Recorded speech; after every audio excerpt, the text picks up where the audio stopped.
Subscribe करें और bell दबाएं ताकि कोई खबर रह न जाए।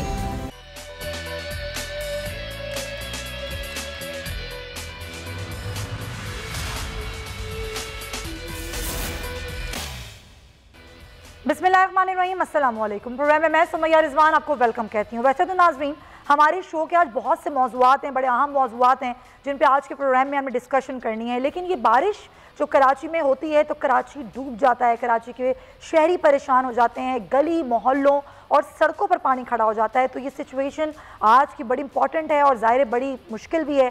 तो पहले आज प्रोग्राम का आगाज़ इस सूरत हाल से करते हैं। तो कराची के कई इलाकों में आज बारिश हुई, कहीं तेज़ और कहीं हल्की बारिश हुई, लेकिन कई इलाके ऐसे हैं जहां पर सबसे ज़्यादा बारिश रिकॉर्ड की गई। उसमें सरजानी जहाँ 70 मिलीमीटर बारिश हुई और नागन चौरंगी वो इलाका जब भी बारिश होती है वो डूब जाता है। और बरसाती नाला है वहाँ पर एक, जहाँ पर सफाई नहीं होती हमेशा की तरह, और आज भी ऐसा ही हुआ और वो बरसाती नाला उबल पड़ा। 4-4 फुट तक पानी खड़ा है अभी भी। सड़कों पर शदीद ट्रैफिक जैम है नागन चौरंगी के मुलका इलाकों में, और वहाँ पर लोग असियत का शिकार हैं। बच्चे जो स्कूलों से अपने निकले थे वो अब जाके घर पहुंचे हैं। एक अजीब सूरत हाल है और कोई पूछने वाला नहीं है। हमारे नुमाइंदे फयाज बुखारी हमें वहाँ से अपडेट करेंगे। ज़रा सबसे पहले उनसे सूरत, फिर अपने मेहमानों की तरफ में आऊँगी। फयाज, आप कहाँ मौजूद हैं और आप यहाँ क्या सूरत हाल देख रहे हैं बारिश के बाद? मैं मौजूद हूँ नागन चौरंगी पर, और शहर कायद में बारिश का सिलसिला दोपहर में जैसे ही शुरू हुआ उसके बाद से हमेशा की तरह शहर के मुख्तलिफ इलाकों में सड़कों पर ट्रैफिक की रवानी मुतासिर होना शुरू हो गई। कहीं कहीं पर पानी जमा हो गया। मेरे कैमरामैन इस आपको दिखाएं कि ये वो मुकाम है जो है वो नागन चौरंगी पे हमेशा से कई सालों से कहीं कहीं पर पानी बारिशों के दिनों में जमा हो जाता है। और इस वक्त भी आप देख सकते हैं कि गाड़ियाँ जो है वो उल्टे रास्ते पर जाने का सिलसिला उन्होंने शुरू कर दिया है, क्योंकि आगे जाना बिल्कुल नामुमकिन सा नज़र आ रहा है। क्योंकि ये नागन चौरंगी से जो ओवरहेड ब्रिज है और आगे जाता है गुलशन की जानिब, यहाँ पर आप नहीं जा सकते इस पुल के ज़रिए। और अगर इस सड़क को इस्तेमाल करना है तो भी नागन चौरंगी से होते हुए आप यूपी की जानिब नहीं जा सकेंगे। जबकि इस जानिब पे अगर दिखाएं मेरे कैमरामैन के, यहाँ पर भी पानी मौजूद है जो कि इन अपार्टमेंट्स के जो आने और जाने का रास्ता है वो मुकम्मल तौर पर मुनक़ता हो चुका है। और उस ब्रिज के ऊपर जो लोग पहले पहुँच गए थे वो तो क्रॉस कर गए हैं, लेकिन उसके बाद अगर इस जानिब भी आपको दिखा सकें ये भी कतारें लग चुकी हैं और गाड़ियों का सिलसिला जो है वो काफ़ी देर से थमा हुआ नज़र आ रहा है। ऊपर सड़कों पर भी लोग नज़र आ रहे हैं और हमेशा की तरह नालों की सफाई का काम। बहुत शुक्रिया आपका, आप हमें नागन चौरंगी की सूरत हाल के हवाले से आगाह करे थे। ये सिर्फ एक जगह की सूरत हाल नहीं है, ये शहर के कई इलाकों की सूरत हाल। अगर मैं अपने ऑफिस के बाहर निकलूं तो यहाँ भी कुछ ऐसी ही सूरत हाल, अगर अपने घर के बाहर निकलेंगे तो वहाँ भी कुछ ऐसी ही सूरत हाल होगी। इसी पर बात करेंगे। अपने मेहमानों का मैं आपसे तारुफ करवा देती हूँ। पाकिस्तान पीपल्स पार्टी से तैमूर तालपुर साहब मुझे ज्वाइन करें, उनको हम वेलकम कहेंगे। और पाकिस्तान तहरीक इंसाफ से फिरदौस शमीम नकवी साहब हमारे प्रोग्राम में मौजूद हैं। दोनों हजरात का बहुत शुक्रिया कि आप दोनों ने वक्त निकाला। तैमूर साहब, आपसे गुफ्तगू इसलिए करना चाहूँगी, ज़ाहिर पीपल्स पार्टी की हुकूमत है यहाँ पर। वैसे तो आप पाकिस्तान तहरीक इंसाफ हो या पीपल्स पार्टी, वफाक और सिर्फ एक दूसरे को ब्लेम करते रहते हैं, लेकिन यहाँ बात है आवाम की। जब बारिश होती है तो पानी आता है और जब ज़्यादा बारिश होती है तो ज़्यादा पानी आता है। लेकिन ऐसा क्यों होता है कि हमेशा कराची वालों के लिए बारिश रहमत के बजाय जहमत बनती है? बिस्मिल्लाहिर्रहमानिर्रहीम, बिल्कुल आपने सही फरमाया। जितनी बारिश होती है उतना ही पानी आता है, और अगर ज़्यादा बारिश होगी तो ऑफकोर्स ज़्यादा पानी आएगा। आपने अगर देखा हो, ज़रा आपके कैमरामैन भी निकले हुए मेरे ख्याल से, आपने फुटेजेस देखे, और मैं खुद भी निकला हुआ था शारिया फैसल की विज़िट करता हुआ। ऊपर से मैं फ़ेज़ 1 से होके पूरा घूम के कैंटोनमेंट की तरफ से होके आया हूँ। तो हमारी तैयारी मुकम्मल थी। आप जहाँ भी जाएंगी आप देखेंगी कहीं केडीए की गाड़ियाँ खड़ी हुई हैं, कहीं केएमसी की गाड़ियाँ पानी निकाल रही हैं, कहीं कैंटोनमेंट्स की दूसरी गाड़ियाँ पानी निकाल रही हैं। हमारा अमला वहाँ हाजिर है। ट्रैफिक पुलिस बाकायदगी से, होशियारी से अलर्ट होके हर जगह पर जमा हुई है। अब कुछ एरियाज हैं जो नेचुरल डिप्रेशंस हैं, जहाँ पर रोड, रास्ता या कोई कंस्ट्रक्शन नहीं होनी चाहिए थी, वहाँ पर ऑफ कोर्स पानी जब जमा होता है तो हमें टाइम लगता है निकालने में। अच्छा, ये सवाल ही नहीं है ना, सवाल ये है कि शारिया फैसल बिल्कुल क्लियर होती है, केएमसी गाड़ियाँ भी होती हैं, सब हमें नज़र आ रहा होता है, लेकिन ये वो इलाके हैं जहाँ बरसाती नाले हमेशा उबलते हैं, और वो ऐसे ही नहीं उबल जाते, उसमें कचरा मौजूद है, उनकी सफाई नहीं हुई है।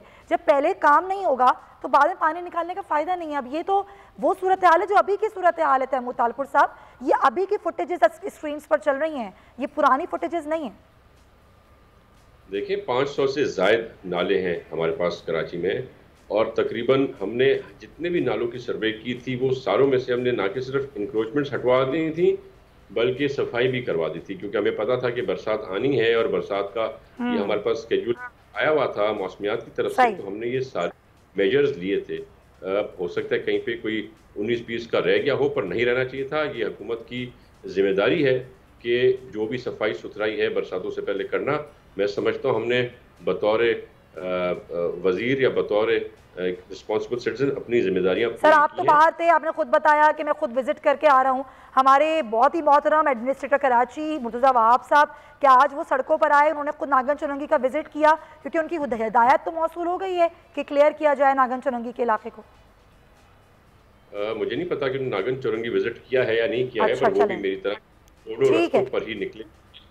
सही है, मेरा उनसे राब्ता बिल्कुल बिल्कुल, हम कोशिश करेंगे कि उनसे भी हमारा राब्ता हो। फिरदौस शमीम नकवी साहब, क्या मसला क्या है आखिर कराची में जब कामों की बात आती है, काम करने की बात आती है, तो हमेशा ये एक चीज़ मुझे सुनने को मिलती है जो शायद बचपन से सुन रही हूँ बिना कराची शहरी, कि ये इलाका हमारा नहीं है, ये इलाका हमारा नहीं है, ये उसका है, ये काम उसका है, ये पुल उसके ज़रिया ज़िम्मे आता है, ये पुल मेरे ज़िम्मे आता है। इस चीज़ से और इस ब्लेम गेम से हम कब बाहर निकलेंगे? हम इस चीज़ से और इस ब्लेम गेम से सब बाहर निकलेंगे जब इस शहर कराची के लिए उसके मेयर को हर चीज़ का जिम्मेदार ठहरा दिया जाए और उस मेयर को इतने रिसोर्सेज दे दी जाए कि जिसके तहत वो इस शहर को, जैसे कि दुनिया के बड़े शहर चलाए जाते हैं, वो भी अपने इस शहर कराची को चला सके। जब तक ये काम नहीं होगा और ये शहर बटा रहेगा 17 एजेंसीज के दरमियान, जिसमें 7 कैंटोनमेंट बोर्ड भी हैं, KPT भी है, KMC भी है, KDA भी है, लियारी डेवलपमेंट भी है, MDA भी है, तो ये शहर किसी के मैनेजमेंट में आ ही नहीं सकता। इसलिए इसको मजबूत प्लानिंग चाहिए। इस शहर की सितमज़रीफ़ी और रोना ये है कि इस शहर का कोई मास्टर प्लान नहीं है, तो जिधर चाहता है बढ़ जाता है। इस शहर की सितमज़रीफ़ी ये है कि इसमें पानी की निकासी का कोई सिस्टम नहीं है। जब बारिश होती है तो सीवरेज सिस्टम को ही इस्तेमाल कर लिया जाता है निकासी आपके लिए, और जब निकासी है आपके लिए, जब सीवरेज प्लांट में नहीं जा रहा होता तो जो बरसाती नाले उसमें हम सीवरेज डाल देते हैं। कमाल है ना। नहीं तो ये सिस्टम किसने चेंज करना था? देखिए फिरदौस साहब, और सीवरेज सिस्टम को हम बरसाती नालों में बारिश का पानी लेते हैं। बिल्कुल आप दुरुस्त कह रहे हैं, कोई दो राय नहीं है इसमें, बिल्कुल सही कह रहे हैं आप। लेकिन ये सिस्टम तब्दील भी तो करना है ना, ये कब होगा, ये कैसे होगा, आवाम किससे पूछें? नहीं, सवाल ये है सुमैया कि ये मेयार, इसको हम एक मॉडर्न सिटी कह सकते हैं या दुनिया के सबसे खराब तरीन मैनेज सिटीज में ये निज़ाम होता है जो मैंने डिस्क्राइब किया है। पहले तो हमें अपनी सूरत हाल का इतराफ़ करना चाहिए कि शहर बर्बाद हो चुका है और इसकी बर्बादी के पीछे वो लोग हैं जो इसके ऊपर पिछले 25-30 साल से हुक्मरानी करते आ रहे हैं। अब इसके बाद शुरू होते ये बात कि शहर को दुरुस्त कैसे किया जाए और इसको दुरुस्त करने के लिए क्या क्या करने की जरूरत है और उसको प्रायोरिटाइज कैसे किया जाए। इससे ये शहर 1 साल में दुरुस्त नहीं होगा, 2 में नहीं होगा, 3, इसमें वक्त लगेगा। लेकिन क्या अब तक लगेगा नहीं, दुनिया में बड़े से बड़ा काम हो जाता है, रिसोर्सेज एलोकेट कर दी जाएगी तो सही हो जाएगा। अब अवेलेबिलिटी ऑफ रिसोर्सेज जो है वो सूबाई हुकूमत के सर, जब ये मामला ही हल नहीं होगा, ट्रस्ट डेफिसिट आप लोगों के दरमियान खत्म नहीं होगा, जब ये चीज़ें ख़त्म ही नहीं होंगी कि वफाक कहता है हमारा काम हमने कर दिया है, अब से हुकूमत का काम है वो ये कर दे, जब ये चीज़ ख़त्म नहीं होगी और मिल के काम नहीं होगा, आप लोगों की आपस में कोऑर्डिनेशन नहीं होगी, तो पिसेंगे तो हम आवाम पिसेंगे। वो क्या करें जब उसने MNA की सीट निकाल के दी, सदर बनाया, सदर पाकिस्तान कराची से हैं, गवर्नर कराची से हैं। सर आप मुझे बताइए, तहरीक इंसाफ पे भरोसा किया कराची के अवाम ने, आप ये कह के नहीं अपनी जान छुड़ा सकते कि इंफ्रास्ट्रक्चर ठीक करना है, सिस्टम ठीक करना है और ये सब कुछ ऐसे ही अचानक ठीक नहीं हो जाएगा। वे ऑफ क्या है सर? वे ऑफ मिलके निकाले ना आप लोग, मैं ये कह रही हूँ। भाई नहीं, मैं कि आज मैं आपके घर के निजाम को बुरा और आपकी वालिदा और वालिद को हटा के कहता हूँ कल से मैं निजाम चलाऊंगा। बात सारी ये है।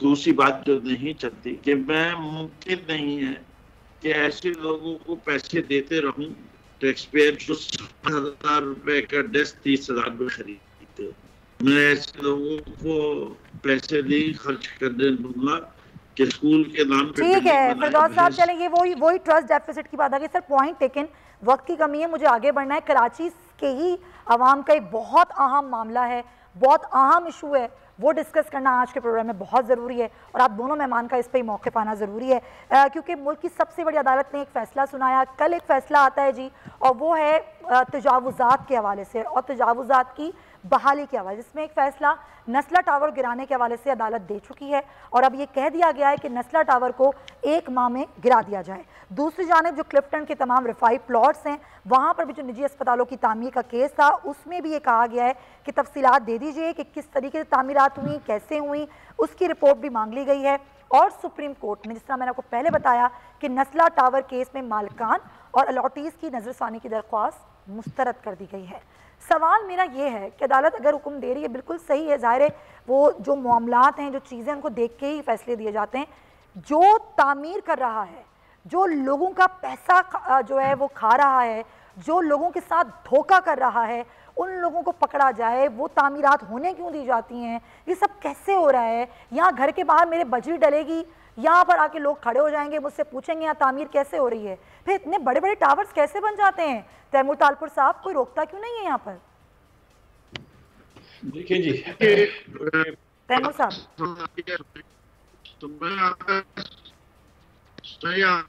सवाल आ गया है। तैमूर तालपुर साहब से ये सवाल है मेरा। फिरदौस शमीम नकवी साहब, सर मैं आपकी जानिब आती हूँ, सर आपकी जानिब आती हूँ। आपकी आवाज़ भी थोड़ी मुझे डिस्टॉर्ट हो रही है, उसको भी हम ठीक करवाते हैं। तैमूर तालपुर साहब, ये सवाल मेरा आपसे था, सर क्या जवाब देंगे आप? देखिए ये जो तालीमात हुई हैं, कंस्ट्रक्शंस हुई हैं, ये आज कल की नहीं है, ये बहुत पुरानी कंस्ट्रक्शंस हैं। उस जमाने में किसका दौर था आपको भी पता है, मुझे पता है। उस जमाने में टावर को बने हुए कितना अरसा हो गया है? नखला टावर को मेरे काफी अर्सा हो गया। हेलो जी जी, मैं सुन रही हूँ आपकी बात, बिल्कुल आप बताइए। ये पीपल्स पार्टी की हुकूमत आने से बहुत पहले का बना हुआ है नखला टावर। अच्छा। हमारे तकरीबन जितनी भी आप ये बात करती हैं, जितनी भी चाइना कटिंग्स हैं, आपको पता है ये किसने की थी? आज चले आपके दौर में नहीं हुई, लेकिन आज तो आपकी हुकूमत है ना, आप क्यों नहीं पकड़ते इन लोगों को? बिल्कुल बिल्कुल, हमें तो आज हमारी हुकूमत है, पर जिन्होंने ये काम किए थे उनके लिए मेरे कप्तान इमरान खान ने कहा था कि ये गैंगस्टर्स हैं, ये चोर हैं और इनके गिरबान में खून है, मैं कभी इनको नहीं छोड़ूंगा। तो आज उनको अपने साथ बिठा के बैठा हुआ है। आपकी भी इत्तेहादी रही है कई सालों तक? हमारी इत्तेहादी रही थी, पर जितना अरसा हमारे पास थी हमने उनको बिल्कुल सीधा करके रखा हुआ था।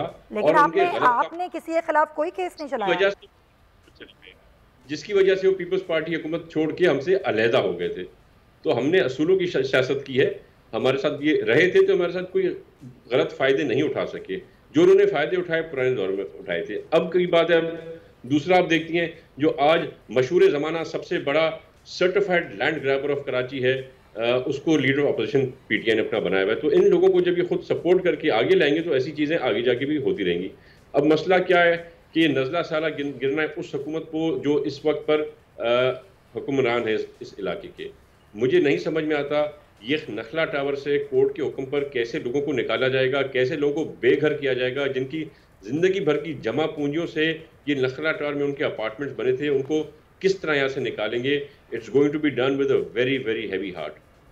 1 महीने का टाइम है, मुझे नहीं पता ये कैसे, और हमें कम से कम ये देखना पड़ेगा। सिंध हुकूमत का अब ये जिम्मा बनता है कि इनको कोई ना कोई ऑल्टरनेट जगह दें, कुछ ना कुछ कॉम्पेंसेशन को मिलनी चाहिए। हमें आखिरी मोमेंट तक ये उम्मीद थी कि इनकी जो दरख्वास्त कल आई थी उस पर कोई ना कोई की अपील कोर्ट की तरफ से कबूल होती और कुछ इनको मिलता रिलीफ पर। अफसोस के साथ कोर्टों का ऑर्डर है, ऑनरेबल जजेस ने जो फैसला किया हमें वो फॉलो करना पड़ेगा और इन बेचारों को सबको अपने घरों से महरूम करने का जो है वो ऑर्डर निकल चुका है। तो हम यही कोशिश कर सकते हैं, सिंध हुकूमत यही कर सकती है कि इनको ऑल्टरनेट पॉइंट है। लेकिन सवाल ये नहीं है, सवाल ये है कि वही बात मैं बार बार करूंगी कि जब तामीरात हो रही होती हैं, जब गुज्जर नाले पे तामीर हो रही थी, जब औरंगी नाले पे तामीर हो रही थी, उस वक्त रोका जा सकता था, उनको कोई और दिया जा सकता था, लेकिन अभी तक उन्हें कोई मुतबादिल नहीं मिला है। अफसोस की बात ये, दिल बहुत दुखता है, आपका भी दुखता है, मैं जानती हूँ तैमूर साहब आपको, आप सच्ची और खरी बात करते हैं, लेकिन ये मसले का हल नहीं है। मसले का ये कि वो लोग जो गैर कानूनी तामीरात कर रहे हैं उनको पकड़ा जाए। इसी पर बात करेंगे। बशीर सिद्दीकी साहब मेरे साथ मौजूद हैं, senior director anti encroachment KMC। बहुत शुक्रिया बशीर सिद्दीकी साहब। सर ये बताइएगा कि अब तो ये फैसला दे दिया है और ये कह दिया गया है अदालत की जानिब से कि नस्ला टावर को गिरा दिया जाए, और उससे पहले भी जो फैसले आए, क्या बताएंगे वो लोग जो बेचारे अभी तक दर बदर हैं, उनको कोई मुतबादिल नहीं मिला, उनके लिए क्या मुतबादिल जो है वो किया जाएगा? अल्टरनेट के सिलसिले में बात कर रही हैं तो ऑलरेडी गवर्नमेंट जो है अनाउंस कर चुकी है, और ऑलरेडी जो है हम हर वो शख्स को जिसका औरंगी और गुज्जर नाला या महमूदा नाले में उनको ऑलरेडी जो है 2 साल का रेंट यानी कि 15,000 रुपये मंथ के हिसाब से 2 साल का रेंट, अब ये दूसरा चेक आ रहा है, 6 महीने के 90,000 का चेक, अब दूसरे चेक इशू हो चुके हैं जो रोजाना की बुनियाद पे हमारे ऑफिस से लिए जाए। सेकंड जो है सिंध गवर्नमेंट ने अनाउंस किया है कि 80 गज के वो घर बना के उनको दे रहे हैं, जिसकी लोकेशन मतलब वो जगह भी मुख्तस कर दी गई है। थर्ड कि फेडरल गवर्नमेंट ने भी अनाउंस किया है कि जो अपना पाकिस्तान जो अपना घर के उन्होंने अनाउंस किया, उसमें फर्स्ट और पहली तरजीह जो है इन्हीं जो चीज़ें हैं औरंगी, गुज्जर और महमूदाबाद उनको दी जाएगी। तो उस सिलसिले में ऑलरेडी जो है वो हो चुका है, और मेरे ख्याल में अब चीफ जस्टिस साहब ने भी ऑर्डर कर दिए हैं, तो ऑनरेबल चीफ जस्टिस का ऑर्डर सही है जी, आप साथ रहिएगा बशीर साहब।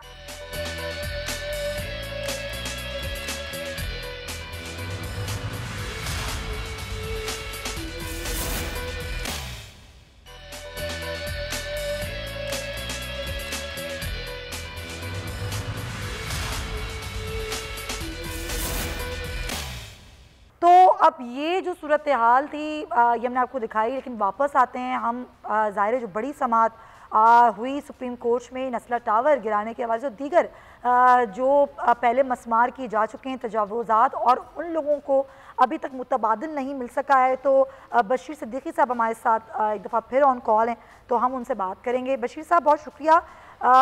ये बताइएगा कि जिस तरह नस्ला टावर की मैंने बात की, इतना महंगा प्रोजेक्ट था, अब ज़ाहिर है वो गिराने का हुक्म आ गया है, लेकिन उससे पहले जो ऐसे तजावुज़ात थी जो गिराई गई, जो मकीन हैं वो अभी तक ही शिकायत करते नज़र आते हैं कि उनको कोई मुतबादिल नहीं मिल सका। तो इस बात की यकीन दहानी कैसे कराई जाएगी कि न कि सिर्फ उनको मुतबादिल मिलेगा, बल्कि वो लोग जो नस्ला टावर के मकीन हैं उनको भी जल्द से जल्द मुतबादिल मिल जाएगा? देखिए चीफ जस्टिस साहब के इसमें बिल्कुल क्लियर ऑर्डर्स हैं, और बाकायदा अगर आप कल की जो समाज में उन्होंने क्लियर ऑर्डर हैं, और एक इसमें मैं आपको बिल्कुल मखसूस बता दूं कि कुछ ऐसी चीजें हैं जिस लोग ये सोच रहे हैं या समझ रहे हैं, जिस तरह जस्ट लाइक मैं आपको बता दूं औरंगी, गुज्जर और महमूदा मामले में गवर्नमेंट ने क्लियर कहा है कि जिसका 30% से कम जो यूनिट या मकान जो है वो आ रहा है, उसको जो है किसी किस्म की भी फैसिलिटेट नहीं किया जाएगा, और 30% से ज्यादा मतलब उसका मकान तो मौजूद है। अगर आप ये देख लें कि जो वहां पर 100% मकान में से 30% से किसी का 2 फीट जा रहा है, किसी का 5 फीट जा रहा है, किसी का 7 फीट जा रहा है, और वो औजात के ज़मरे में आ रहा है, तो उसको कुछ नहीं दिया जाएगा। लेकिन इसका 30% से ज्यादा जा रहा है, उसके लिए गवर्नमेंट ने पॉलिसी बनाई है और वो दिया जा रहा है। अच्छा, ये आपको या किसी और को सिर्फ वो ये जाहिर करते कि हमें कुछ नहीं मिला। आपका 5 फीट गया, 4 फीट गया, 2 फीट गया, वो तो जस्ट लाइक आपकी सीढ़ियां गई, आपका क्या नाम कहते कोई एक छोटा मोटा बाहर का गैरेज आपने जो ज्यादा बनाया वो गया, तो उसको आपको क्या आप जो है अल्टरनेट दिए, बिल्कुल जस्ट लाइक ये इस किस्म की बात है। बाकी तमाम लोगों की नाला औरंगी नाला उसमें आईडी बनी हुई है, सर्वे हुआ है, उनको सबके शनाख्ती कार्ड की कापियां ली हुई हैं, और सब ये दूसरे यानी छठे महीने का वो चेक वसूल कर रहे हैं। जिस तरह आपने नस्ला टावर का जिक्र किया, नस्ला टावर के मकीन को सुप्रीम कोर्ट ने क्लियर ऑर्डर किया है कि उसका जो भी आपने देखा होगा कि वो उसको प्रोवाइड करेगा जो भी है, तो उस पर उनके वकील ने वहां पर ये कहा था ये कैसे मुमकिन है, क्या होगा, तो उन्होंने तो चीफ जस्टिस साहब ने कहा था बिल्कुल देखें ये बिल्कुल मुमकिन है, और ये सुप्रीम कोर्ट का ऑर्डर है, और अगर आपको इसमें कुछ शिकायत है तो आप बता दें। बहुत शुक्रिया आपका बशीर सिद्दीकी साहब, senior director anti encroachment KMC हमारे साथ मौजूद थे। और ज़ाहिर बड़ा आम मामला है, लोग परेशान हैं जिनके घर गिराए जा रहे हैं या गिराए जाएंगे, ज़ाहिर तजावुज़ात हैं, गैर कानूनी तामीरात हैं, और ये अदालत का हुक्म है, लेकिन हुकूमत का काम है, अदालत ही कह चुकी है कि उनकी बहाली का काम है वज़ीर आला सिंध का, हुकूमत का, और वो उनको करना होगा। आगे बढ़ेंगे और नूर मुकद्दम केस की बात करेंगे, जिसमें आम पेशरफ्त आज हमने देखी और मकतूला के फ़ोन का डाटा हासिल करने के लिए अदालत ने कह दिया। और साथ ही साथ आपको ये बता रहे हैं हम कि जो ज़ाहिर जाफ़र उसके वालिदैन की ज़मानत पर भी फ़ैसला महफूज कर लिया गया है। लेकिन जिस तरह ये कह दिया गया ये हाई प्रोफाइल केस है और उसको उसी तरीके से लेकर चलना चाहिए।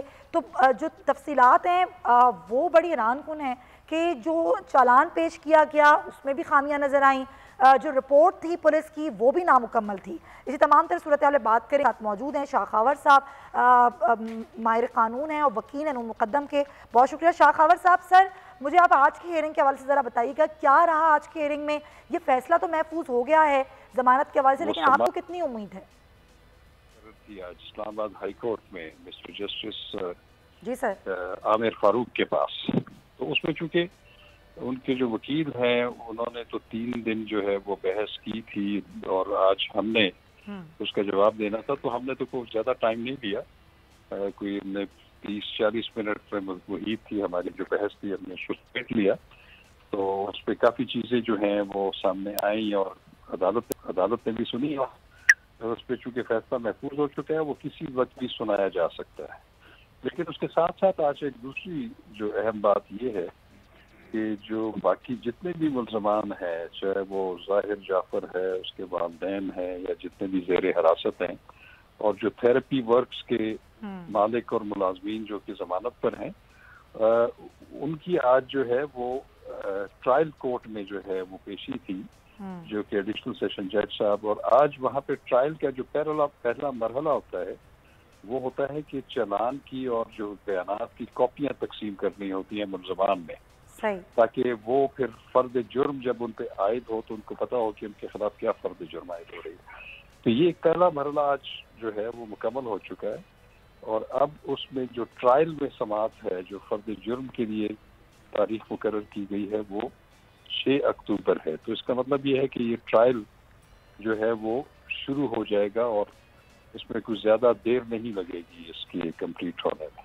सर, आपने खुद कहा कि चालान आज पेश किया गया, लेकिन ये कानूनी माहिरीन ने जो चालान था, जो पुलिस रिपोर्ट थी, उसमें खामियों की निशानदेही की। ना सिर्फ ये बल्कि एक नामुकम्मल चालान जो है वो पेश किया गया, कहा गया और उस पर भी पॉइंट रेज किया गया। इस हवाले से आप क्या बताएंगे? वो चालान नामुकम्मल ज़रूर है, लेकिन वो अगर उसकी आप कहें कि कितना प्रोपोर्शन में मुकम्मल है, वो ऑलमोस्ट 95% जो इसकी तहकीक है, जितनी भी चीज़ें हैं, चाहे वो फोरेंसिक लेबॉर्ट्रीज की रिपोर्ट्स हैं, चाहे वो शहादतें हैं या व्हाटएवर, वो जो है वो तो सारा तकरीबन मुकम्मल हो चुका है। सिर्फ जो 2 टेलीफोन सेट्स हैं उनके रिकॉर्ड का जो है वो डाटा सब सामने आना है या उसमें से जो कुछ निकलेगा जी, तो वो कुछ दिन लगेंगे, तो वो उसी चालान का हिस्सा बन जाएगा। तो लिहाजा जो अभी तक शहादतें हैं या जो भी मटीरियल है या जितनी भी साइंटिफिक बुनियादों पर शहादतें इकट्ठी की गई हैं वो तो तकरीबन मुकम्मल है, सिवाय 1-2 चीज़ों की जो मैंने अभी आपको बता दिया। तो वो काफ़ी है किसी को ट्रायल शुरू करने के लिए, वो जितना भी मवाद मौजूद है, जितनी शहादतें मौजूद हैं, उस पर आसानी से ट्रायल हो सकता है। और जब वो बाकी भी 2 चीज़ें, 2 टेलीफोन के जो उनकी रिपोर्ट सामने आ जाएगी तो वो भी उसी नामुकम्मल चालान का हिस्सा बन जाएगी। तो इसमें मैं नहीं समझता कि कोई बहुत ज़्यादा कोई ऐसी खामी है जिसकी वजह से वो चालान मुकम्मल नहीं हुआ। बहुत बहुत शुक्रिया शाह खावर साहब, आपकी कीमती वक्त। ज़ाहिर जितना आप बेहतर बता सकते थे इस केस के हवाले से, वो उससे बेहतर ज़ाहिर कोई बता नहीं सकता। लेकिन हमारी दुआ है कि जल्द से जल्द ये जो केस है ये मंतकी अंजाम तक पहुँचे। इसी पर बात करने के लिए मेरे प्रोग्राम में बैरिस्टर अब्रेज़ खान साहब ज्वाइन करें। बहुत शुक्रिया आपका बैरिस्टर साहब। जिस तरीके से नूर मुकद्दम केस, एक हाई प्रोफाइल केस, जिस तरीके से आगे बढ़ रहा है, अभी जिस तरह शाह खावर साहब बता रहे थे कि 95% चालान है, लेकिन वो डाटा जो कि ज़ाहिर जाफ़र के फ़ोन का डाटा है और वो बाकी लोगों के फ़ोन का रिकॉर्ड, उसकी रिपोर्ट जो कि भी पेश होनी है वो लग जाएगी तो ये कंप्लीट हो जाएगा। 6 अक्टूबर को इसकी नेक्स्ट हेयरिंग है। आप कैसे देख रहे हैं, ये स्पीडी हो रहा है या ये स्लोली बढ़ रहा है केस? सुमैया, चूँकि इसके अंदर जो इन्वेस्टिगेशन डेरोगेशन स्पेशली अगर चलान की बात की जाए तो 500 से 600 सफ़ात मबनी चलान था, लिहाजा जितने अरसे के अंदर इसका चलान जो है वो मुकम्मल किया गया है, मैं ये समझता हूँ कि दिस इज़ अप्रोप्रिएट स्पीड। चूँकि इससे ज़्यादा जल्दी स्पीड में अगर ये करते तो कानूनी तौर पे इसमें बहुत ज़्यादा लूप होल्स रहते, सुकम रहते, जिसका अल्टीमेट जो बेनिफिट है वो अक्यूज पर्सन को चला जाता। आज की जो सुनवाई थी और स्पेशली फैसला भी महफूज कर लिया गया, मुझे कहीं न कहीं ये नज़र आता है कि शायद इनके वालिदैन की जो इस वक़्त ज़ाकिर जाफ़िर है और असमत बीबी हैं, इनकी ज़मानत शायद कोर्ट ऑफ लॉ से आज मंजूर कर ली जाए, चूँकि बहुत ज़्यादा इस तरह के डेंट्स थे, डाउट्स थे, जो भी एविडेंसेस कलेक्ट किए, स्पेशली जो कि मुल्ज़िम जो कि इसमें प्रिंसिपल अक्यूज़ था, उसकी अर्ली स्टेटमेंट थी जो एफआईआर के अंदर दी गई और चालान स्टेज पे 161 की स्टेटमेंट थी, उसके अंदर बहुत ज़्यादा डेंट्स थे, डाउट्स थे, सस्पेक्ट्स थे, जिसका अल्टीमेट जो बेनिफिट है इसके वालिदैन को मिल सकता है। दूसरी जो चीज़ थी, चूँकि इसके वालिदैन की हद तक आज ये अपीलें जो थी वो आर्ग्यू की गई थी हाजा हारिस की तरफ से, जिसको अपोज किया गया था शाह हावर साहब की तरफ से। उसमें जो उनकी हद तक ऑफेंसेस एट्रीब्यूट किए गए हैं वो सेक्शन 201 है और 176 है कि आप किसी भी मुल्जिम को जिसने कोई ऑफेंस कमिट किया है, अगर आप उसको मौका वारदात से भगाने की कोशिश करते हैं, छुपाने की कोशिश करते हैं या सबूत मिटाने की कोशिश करते हैं तो 201 के तहत आपको लेकिन एक बड़ा आम सवाल है जो मेरे अलावा और बहुत सारे लोगों के जहनों में आ रहा है बैरिस्टर अब्रेज साहब, कि ये जमानत मंजूर होने के बाद वालिदैन की इस केस पर तो कोई असर नहीं पड़ेगा? इस केस में कोई असर नहीं पड़ेगा, चूंकि इस केस के अंदर जो प्रिंसिपल अक्यूज्ड है वो जाहिर जाफिर है और उसके हद तक कोई असर नहीं पड़ेगा, चूंकि जो डीएनए की रिपोर्ट थी उसके बाद 376 को भी इम्पोज कर दिया गया कि ज्यादती करके फिर उसके बाद उसको कत्ल किया गया। इसके साथ साथ जो ऑकुलर एविडेंस थे, सर्कमस्टांशियल एविडेंस थे, स्पेशली जो फोरेंसिक एविडेंस, आपको याद होगा कि जो जैनब का केस था उसके अंदर भी ऑकुलर एविडेंस की बेसिस पे और फोरेंसिक एविडेंस की बेसिस पे ही कन्विक्ट किया गया था। एट द सेम टाइम जो मोटरवे केस था उसके अंदर भी कन्विक्शन जो थी वो फोरेंसिक एविडेंस, डीएनए एविडेंस की बेसिस पे की गई थी। लिहाजा जहां तक पाकिस्तान के अंदर एविडेंसेस की बात है उसमें फोरेंसिक एविडेंस और डीएनए एविडेंसेस जो हैं बहुत ज़्यादा पैबिटल पार्टिनेंट कंसीडर किए जाते हैं, स्पेशली ऐसे केसेस के अंदर कि जहां पे कोई चश्मदीद गवाह नहीं है, कोई आई विटनेस नहीं है। तो मैं ये समझता हूँ बतौर स्टूडेंट ऑफ लॉ कि इस केस के अंदर विद इन मंथ जो है ये पॉसिबिलिटी और प्रोबेबिलिटी नज़र आती है कि मुल्जिम जाहिद जाफिर जो है इसको कोर्ट ऑफ लॉ से कन्विक्ट कर दिया जाएगा और परहैप्स चूंकि इसके अंदर 9 दफात को शामिल किया गया है तो ये पॉसिबिलिटी और प्रोबेबिलिटी बड़ी क्लियर है कि इसको सजाए मौत ही दी जाएगी। अच्छा, और ये सरबरा थेरेपी वर्क्स का बयान कितना इंपॉर्टेंट है, इसमें वो कह रहे हैं कि ये शराबी ज़रूर था लेकिन ये कोई पागल नहीं था, इलाज नहीं हो रहा था इसका, ये बीमार शख्स नहीं था। देखिए, अगर हमारे लॉ के अंदर बड़ा क्लियरली इन चीज़ों को एनंसिएट किया गया कि अगर कोई शख्स पागल है तो उसको एग्जेम्प्ट कर दिया जाता है फ्रॉम दैट स्पेसिफिक ऑफेंस जो उसने कमिट किया है। इसलिए शुरू में इन्होंने प्ली ली थी, लेकिन इनके बयान के बाद, इनकी स्टेटमेंट के बाद जो है सारी चीज़ें क्लियर हो चुकी हैं और इसके एट द सेम टाइम जो अमजद था जिस पे 324 के तहत एप्लीकेशन भी दी गई उसको भी कत्ल करने की कोशिश की गई थी। लिहाजा ये जितने भी एविडेंसेस मौजूद हैं इस वक्त और प्रोसिक्यूशन, इन्वेस्टिगेशन, इंटेरोगेशन मेरे मुताबिक जो है एक बड़ी क्वालिटेटिव है इस केस के अंदर और बेहतरीन जो ऑफिसर्स थे वो तैनात किए गए हैं और मुझे बज़ाहिर ये लगता है कि इन तमाम शवाहिद की रोशनी में अदालत के सामने एक मजबूत केस रखा गया है। To the extent of bail मैं ये ज़रूर ये आपके सामने रखूंगा चीज़ कि बेल शायद इसके वालिदैन को ग्रांट कर दी जाए, लेकिन इसके जो केस के मरकजी मुल्जिम है उसकी हद तक कोई फर्क नहीं पड़ेगा। यानी कि आप ये कह रहे हैं कि अगर उनको जमानत मिल भी जाती है तो इस केस पर कोई असर नहीं पड़ेगा और आप बड़े श्योर हैं कि वाकई नूर मुकद्दम को इससे इंसाफ मिलेगा। लेकिन कुछ ज़ाहिर फिर भी उसके बावजूद कुछ ऐसी चीज़ें हैं जिनकी तरफ अदालत ने निशानदही की, कुछ इस तरह की भी मीडिया पर रिपोर्ट्स आई कि कल अदालत के रिमार्क्स थे वो बड़े अहम थे और अदालत की जानिब से कहा गया कि कितना हाई प्रोफाइल केस है, क्या ये आप समझ नहीं रहे हैं। और पुलिस को भी ये कहा गया कि पुलिस शायद उस तरीके से शवाहिद नहीं ला पाई, लेकिन अभी शाह खावर साहब ने इसकी तस्दीक भी कर दी कि ऐसा कुछ नहीं है, वो सिर्फ 95% और 5% का एक फ़र्क है। लेकिन आपको लगता है कि ये कोई डिलेइंग टैक्टिक्स इसमें इस्तेमाल की गई थ्रू आउट केस अगर हम देखें तो? बिल्कुल नहीं की गई। मैं सुमैया आपको पहले ये चीज़ आपकी गोशगुजार कर चुका हूँ कि this is very high profile case. Media इस पे आंखें जमाए बैठा है, रियासत इस पे आंखें जमाए बैठी है। एट द सेम टाइम हमारी जितनी NGOs हैं वो भी इस बारे में वक्तन फ़ौक्तन जो इस पे बात कर रही है। लिहाजा पुलिस ने भी बड़ी स्पीडीली एक्सपीडिशियसली इसकी प्रोसिक्यूशन, इसकी इन्वेस्टिगेशन, इंटेरोगेशन का प्रोसेस मुकम्मल किया है और एक क्वालिटेटिव चालान सबमिट किया। अगर इससे ज़्यादा पुलिस जो है वो कोई जल्दबाजी से काम लेती तो हेक मेक वेस्ट की सिचुएशन जो है वो प्रवेल होती है, जिसकी वजह से अल्टीमेटली ये चीज़ें जो है वो केस पे एडवर्स इफेक्ट जो है वो क्रिएट करती। मेरे मुताबिक ये एक बड़ा सॉलिड केस है, एक बड़ा मजबूत केस है। प्राइम मिनिस्टर साहब ने खुद आईजी साहब को बुला के इस पे ब्रीफिंग दी और उनको बताया कि हमारे माशरे में इस तरह के लोग जो जुल्म करने से पहले, जुर्म करने से पहले, या लोगों की बच्चियों की इज्जत लूटने से पहले या गला घोटने से पहले एक लम्हे के लिए सोचते, हमारे लॉ के अंदर उनके साथ कोई रिलैक्सेशन ना की जाए, कोई केस के अंदर होनी भी नहीं चाहिए बैरिस्टर अब्रेज साहब, और उनको निशाने इबरत बनाना चाहिए कि आने वाले वक्त में लोग इबरत हासिल करें और ये सोचें भी नहीं, ऐसा कोई गुनाह करते हुए, ऐसी कोई बात सोचते हुए भी डरें कि अगर हमने ऐसा कुछ किया या सोचा तो यहाँ की अदालतें बहुत कड़ी सज़ा उनको देंगी। बिल्कुल आप सही कह रहे हैं। बहुत शुक्रिया आपके वक्त का बैरिस्टर अब्रेज साहब।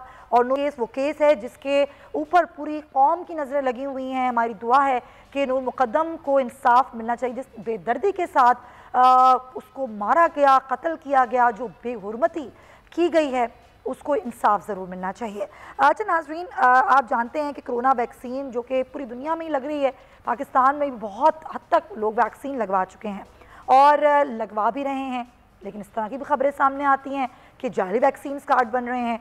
मैं तो यकीन नहीं करती थी, लेकिन आज एक बहुत अजीब सी खबर सामने आई। मियाँ मोहम्मद नवाज शरीफ साहब जो कि इलाज की गर्ज से बैरून मुल्क हैं, वो इलाज कराने गए थे और वहाँ वो इलाज करा रहे हैं या नहीं, लेकिन वो अभी भी बैरून मुल्क में हैं, वो पाकिस्तान में मौजूद नहीं हैं।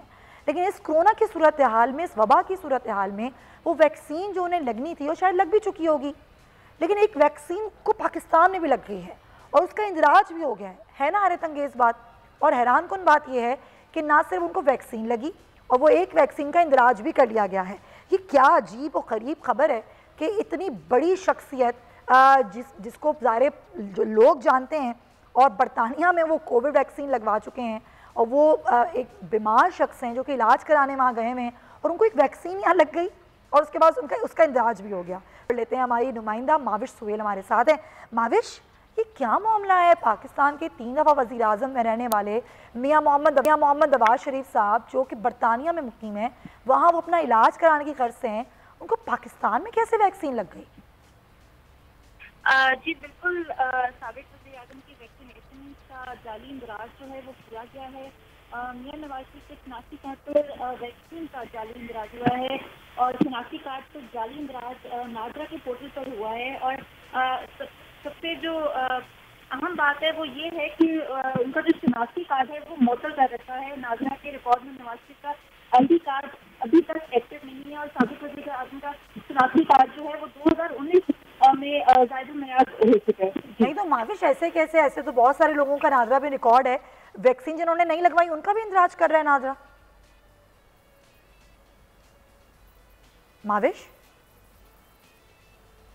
माविश हमारे साथ मौजूद है? कोशिश करते हैं, लेकिन एक अजीबोगरीब बात है और ये सोचना होगा क्योंकि अभी बरतानिया की रेड लिस्ट से पाकिस्तान निकला है। ये कोई छोटी या कोई ऐसी बात नहीं है कि जिस पर हम कोरोना की सूरत हाल पर हम कभी इस तरीके से इस बात को इतना इजी नहीं ले सकते हैं। हुकूमत को चाहिए कि ज़रूर इसकी इन्वेस्टिगेशन करे और ज़रूर देखे कि कैसे ये हो गया है। नौशीन साहिबा हमारे साथ मौजूद हैं, सेहत की पार्लिमानी उमूर की सेहत की हमारे साथ। बहुत शुक्रिया आपका नौशीन आमिर साहिबा, आपके वक्त का। ये बताइएगा कि जो कोरोना की सूरत हाल है और वैक्सीनेशन के हवाले से आप क्या बताएंगी? ख़ास तौर पर अगर मैं बात करूँ कराची की, पूरे सिंध की, तो नौशीन आमिर साहिबा यहाँ पे कितने लोग हैं, क्या डाटा है जो अपनी वैक्सीन मुकम्मल करा चुके हैं असल में? देखिए जी, इस वक्त पाकिस्तान की जो टोटल पॉपुलेशन है उसकी 11% आबादी जो है वो मुकम्मल तौर पे वैक्सीनेट हो चुकी है और जो एलिजिबल पॉपुलेशन है यानी 15 साल से बड़ी उम्र जिनकी अभी इस वक्त जिनके लिए वैक्सीनेशन खुली है, उसमें से 17% लोग जो हैं वो कम्प्लीटली वैक्सीनेटेड हो चुके हुए हैं। और अगर हम देखें कि जिन्होंने पहली डोज जिनको लग चुकी है तो वो तकरीबन 40 से 50% के दरमियान है जिनको कम से कम 1 डोज ज़रूर लग चुकी है।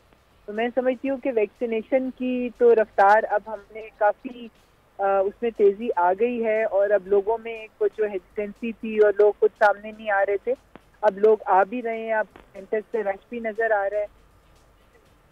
लेकिन डॉक्टर साहिबा एक चीज़ है कि खुद सिंध हुकूमत ने कहा था कि अब जो बच्चे हैं 15 साल से लेकर 18 साल तक के, उनको भी वैक्सीन लगाई जाएगी। उस हवाले से आप क्या बताएंगी, क्या कुछ बच्चों में ये शुरू की गई है वैक्सीन लगाना? जी बिल्कुल, देखें जो इसमें बच्चों को सारी वैक्सीन नहीं लग सकती, क्योंकि अभी अप्रूवल जिन बच्चों के वैक्सीन का बच्चों के लिए मिला है वो फाइजर की और मॉडर्ना की है। तो पाकिस्तान में ये दोनों वैक्सीन बच्चों के लिए अवेलेबल कर दी गई हैं और 15 ये इनका अप्रूवल तो 12 साल से बड़ी उम्र के बच्चों के लिए हुआ है। अच्छा। मगर ग्रेजुअली इनके लिए खोली जाएगी। अभी पहले 17 साल वालों के लिए खुली थी, अब आहिस्ता आहिस्ता नीचे आते आते 15 साल वालों के लिए खुल गई है। तो इंशाल्लाह ताला जैसे से ये कवर होते जाएंगे तो फिर इससे नीचे। डॉक्टर साहब इसका प्रोसीजर क्या है, क्योंकि बहुत सारे वालिदैन ये जानना चाहते हैं कि अगर वो अपने बच्चों को वैक्सीन लगवाना चाहें और बिला खौफ व खतर लगवाना चाहें तो उसका प्रोसेस वही है कि वो रजिस्टर करवाएं, जिस तरह खुद उन्होंने अपने आप को रजिस्टर्ड करवाया और फिर उनका नंबर आया, या इसका कुछ डिफरेंट प्रोसीजर है? नहीं देखिए, ये रजिस्ट्रेशन करा लें तब भी ठीक है, और अगर नहीं है तो आप वॉक इन फैसिलिटीज भी अवेलेबल हैं मास वैक्सीनेशन सेंटर्स पे। आप जस्ट वॉक इन, वहाँ पे बच्चों का जो बे फॉर्म है, क्योंकि एक नेशनल आईडी नंबर तो हर बच्चे को अलॉट हो जाते हैं उसकी बर्थ पे, तो वो नंबर बता के ये किसी भी मास वैक्सीनेशन सेंटर पे जाके जहाँ पे फाइजर की वैक्सीन अवेलेबल है, क्योंकि फाइजर वो वैक्सीन है जिसको खास टेम्परेचर पे रखना पड़ता है, तो ये हर जगह पे इसको ट्रांसपोर्ट नहीं किया गया, ये मेन सेंटर्स में मौजूद है, वहाँ पे ये बच्चे जाके अपने आप को वैक्सीनेट करवा सकते हैं। राइट। अच्छा, एक बहुत अहम बात डॉक्टर नौशीन आमिर साहिबा, बतौर पार्लिमानी सेक्रेटरी बराए सेहत आप क्या समझती हैं, क्योंकि डेंगू इस सीज़न में बहुत सर उठा रहा है, पूरे मुल्क में हम देख रहे हैं कि डेंगू के केसेस बढ़ रहे हैं, आप लोगों की जानिब से क्या इंतजामात किए गए हैं और फिगर्स क्या हैं अभी फ़िलहाल डेंगू के? देखिए जी, अभी तक मैं चूँकि इस्लामाबाद में मौजूद हूँ, यहाँ पे अभी कोई 20-25 केसेस जो हैं वो रिपोर्ट हुए हैं, और इसके अलावा कराची में भी कोई 250 के करीब केसेस हैं, लाहौर में भी इसके इतने ही तकरीबन नंबर के केसेस रिपोर्ट हुए हैं।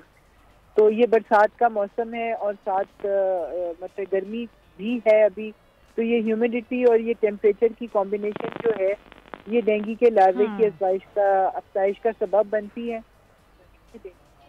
तो इसकी वजह से हम देख रहे हैं कि इस वक्त डेंगू के केसेस, तो इसके लिए गवर्नमेंट जो है उनकी टीम यहाँ कम से कम इस्लामाबाद के अंदर जो है वो टीम जो है वो बिल्कुल चेकिंग कर रही है मुख्तलिफ जगहों पे, पानी के जहाँ पे हमें मिलते हैं वहाँ पर लावा के लिए जो है उसकी तलाश जारी है। जहाँ पर भी लावा की हमें आइडेंटिफिकेशन होती है वहाँ पे फौरी तौर पे जो है वो फ्यूमिगेशन हो रही है। सही है। जो हाई रिस्क एरियाज हैं जहाँ पर सॉलिड वेस्ट मैनेजमेंट का इशू है और इतनी हाइजीन नहीं है, उन एरियाज को आइडेंटिफाई करके वहाँ पे खास तौर पे फ्यूमिगेशन की जा रही है। ठीक है। और इसके अलावा अवेयरनेस तो मैं समझती हूँ कि अब आवाम में काफी आ गई हुई है। जी जी जी। बहुत अरसे से जो कि हम इस वबा को फेस कर रहे हैं, तो सब लोगों को पता है कि घरों में पानी को इकट्ठे नहीं होने देना, एहतियात कैसे करनी है। बिल्कुल आप सही कह रही हैं। पार्लिमानी सेक्रेटरी बराए सेहत डॉक्टर नौशीन आमिर साहिबा, बहुत शुक्रिया आपकी कीमती। ख्याल रखिए, क्योंकि एक जानिब तो आलमी वबा है कोरोना वायरस, दूसरी जानिब जो मौसमी बीमारियाँ हैं जैसे डेंगू, तो उससे भी एहतियात बहुत ज़रूरी है। तो आप एहतियात कीजिए, क्योंकि एहतियात इलाज से बेहतर है। अपना ख्याल रखिएगा, इंशाल्लाह आपसे मुलाकात होगी। अल्लाह हाफ़िज़।